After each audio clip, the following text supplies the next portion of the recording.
Hi everyone, I am Holly Davis, and for this week's assignment, I read The Other Side by Jacqueline Woodston. Illustrations are by E.B. Lewis, and the publisher is G.P. Putnam's Sons.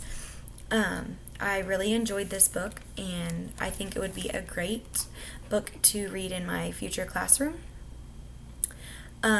So the summary of this story is there are two little girls, and you can see them on this front page. There's Clover and Annie back there, and the other side refers to this fence and either side of the fence. So Clover and Annie, both of their mothers have told them that they cannot go to the other side of the fence because it's not safe.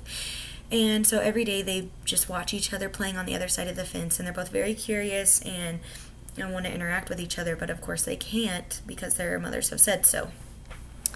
And so throughout this story, Annie, the little white girl, ends up sitting on top of the fence and just watches Clover and her friends. And Clover one day gets close enough to the fence, and she starts talking to Annie. And they introduce each other, and they decide that neither of their mothers have told them that they can't sit on top of the fence. So both of them sit on top of the fence, and Clover expected her mom to get mad and tell her that that was unacceptable and that it was too dangerous. But she never did, and so throughout the whole summer, they sit on top of the fence together and just enjoy each other's company, and that's that. They don't understand that the reason they can't play together is because of the difference in their skin colors. And so eventually, Clover and her friends invite Annie to come play jump rope, and so she comes over and plays with them, and there's no problem at all. And on this last page, it says, "Someday somebody's going to come along and knock this old fence down," Annie said. And I nodded. Yeah, I said, someday. And so that last page is just, I feel like it's a really emotional page because it shows how it was just a fence separating them when all they wanted to do was play together, because they don't care about the differences between each other. It was just how society was at the time. And I think the illustrations in this book have a good, it gives you a good sense of everything in between them and how it was just a fence, and how these girls wanted nothing more than to just play with each other. I personally really liked this book, and like I said before, I would have this in my classroom.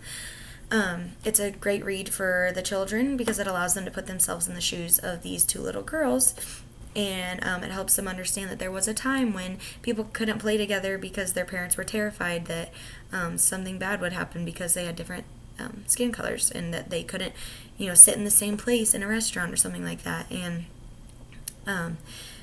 these two girls, Annie and Clover, didn't care, and they didn't understand why they couldn't play. They just knew that they wanted to enjoy each other's company, and that's what they did as best they could without breaking the rules they had been given.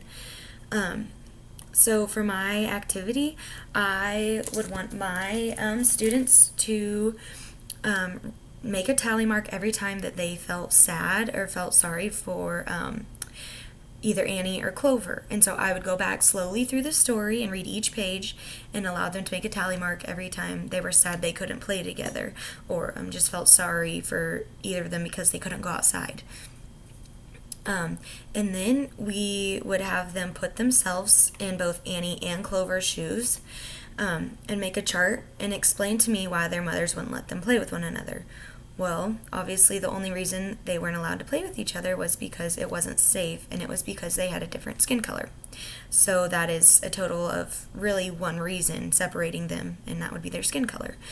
And then I would make a reasons why chart, and under that I would have the kids maybe write just one thing or write a sentence on why it shouldn't matter what a difference is between somebody.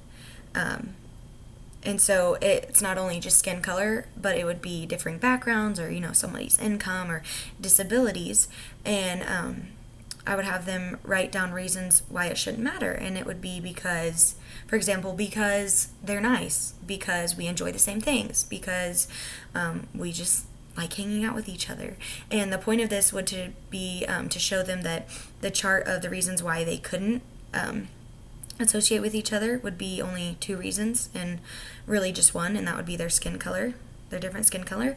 And the reasons why chart would hopefully be a lot longer and show them that there are a whole lot more reasons why it doesn't matter, and why you shouldn't discriminate against people who are different than you, because you can really find joy in hanging out with them. And a lot of the times children don't care, and they don't understand why it's not acceptable to hang out with somebody because they're different. So that would be my activity I would like to try out in the classroom and see how the kids respond to that.